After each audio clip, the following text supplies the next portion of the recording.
What are some words or phrases that would be safer to say or safer to use in that moment? Say, I'm really uncomfortable. I don't know what I'm supposed to do for my friend. Do I run away then? What do I say? Yeah, running away is bad. Because then again, we are just kind of implying that you should grieve alone. Go grieve alone. Okay.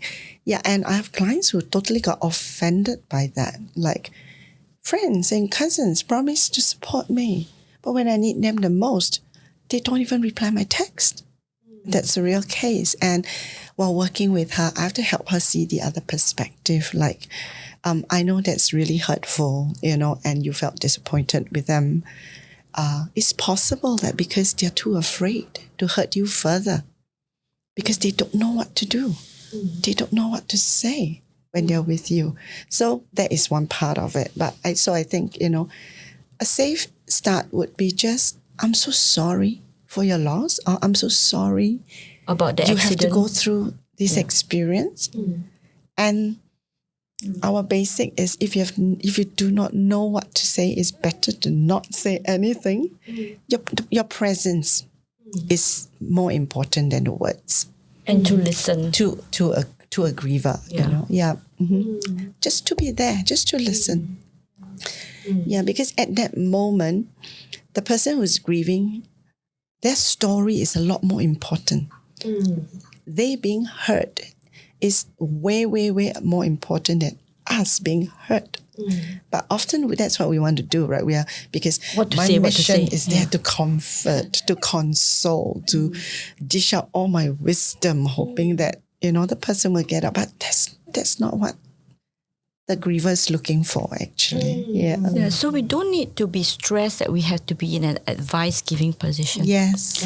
Because grievers are not looking for advice, right? Yeah. Grievers have a broken heart, not a broken brain. Yes.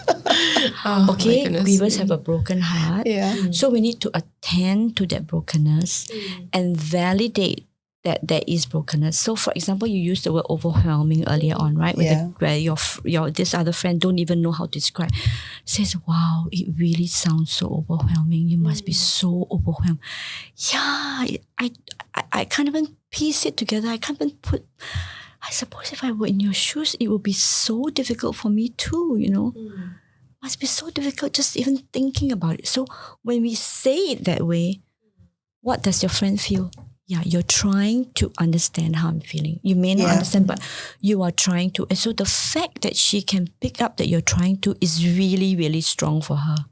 She will feel supported. In other words, don't feel that you have to be the guru, you have to come up with the right answers. No, we're not, right? We're not having to come up with an advice. We just need to be that friend. I know that song, you got a friend when you're down in trouble. Right? You got a friend, that old song. I don't know how old that is.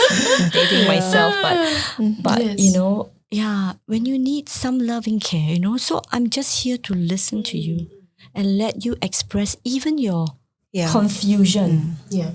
Right? That you can just talk about, I'm confused because da-da-da-da-da-da-da, and allow your friend to just even unpack. Yeah. That's right. And like, so I'm hearing like, if we are on the side of witnessing and watching what's going on, like it's so important, step one, to validate and acknowledge the loss. Absolutely. And then we should engage and ask what support looks like. Keep validating. Don't leave people alone. Yeah. Right? Or unless they explicitly say, right now, I want to be alone. Yeah. That's right. Yes. Like, go away. Right? And also like to just give them permission to name or not name whatever's going on for them. Correct. And that's like just the messy middle of going through it. Yes. Right? And I'm wondering on the flip side though, like if I'm going through the grieving process and seeing everyone kind of struggle around me of what can they do, what should I, the griever, do? How do I handle that moment? I think for the griever, it would be very helpful to, because people do care. People do care, but they just don't know what's right to do or what you need. So I think we need not to be paiseh. I think that's part of our cultural thing. Don't trouble people. Yeah. You've heard that, right? Don't trouble people. Yeah, and I love what you just named here, because I'm wondering, in our culture, is there struggle for cultural permission to Yes. be in grief? Yes. I think there's a lot. Yeah, say more. Yeah. Yeah. What's your experience with that? Yeah. I think generally, like, okay, so if I refer to my own young widowhood, because I was like 35, right? Nobody asked me, how are you doing? Except my own family members who know about it, because they can't even wrap around their head that I'm so young and I'm a widow. Right?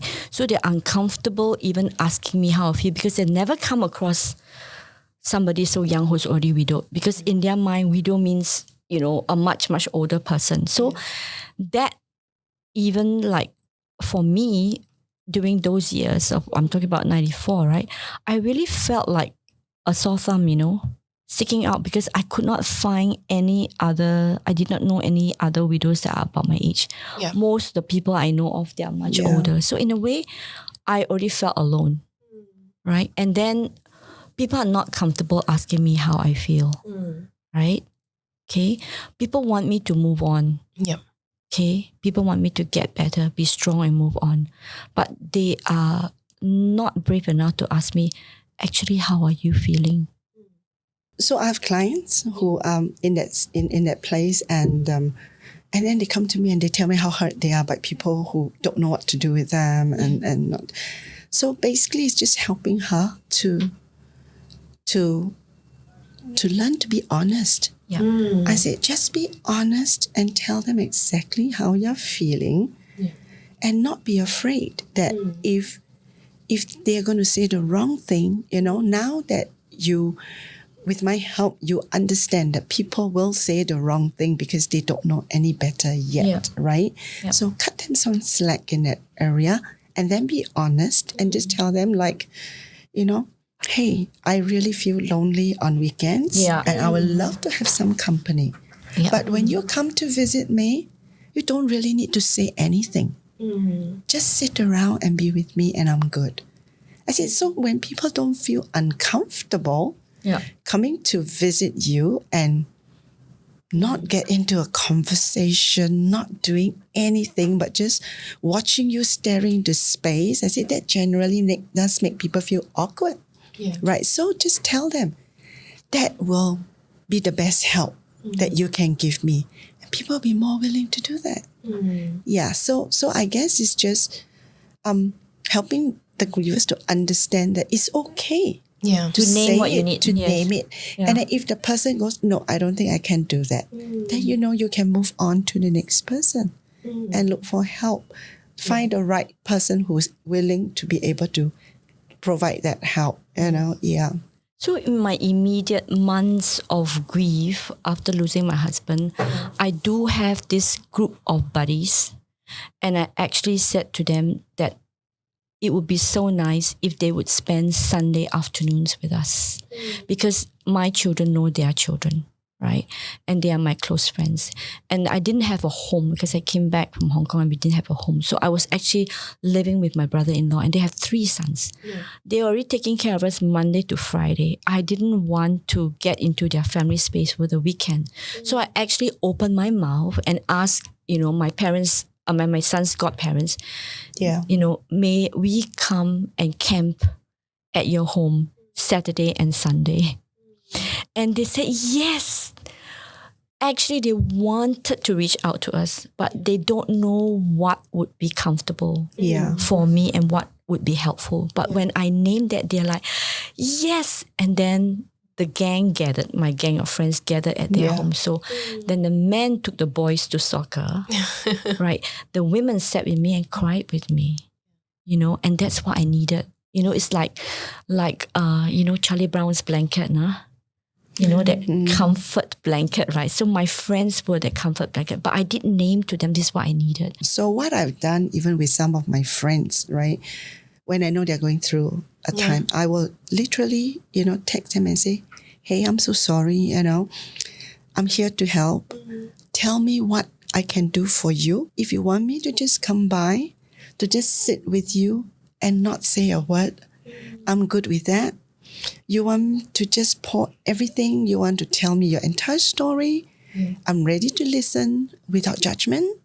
So I kind of tell her what I can do. Yeah, Can I do groceries for yeah, you? or Can I cook you a drop by. meal? Yeah. Can I help your children with their schoolwork? That's So these right. are the practical parts that we can also do. Yes. So people can appreciate, that company, to go to do the groceries while you're taking care of your mom. Can I go run and pick up? You do have a list of things. I'm going to the supermarket. Do you have a list of things I can pick up for you? Of course, now we say you can order, and so that's something else, right? But can I bring your favorite coffee and things like that?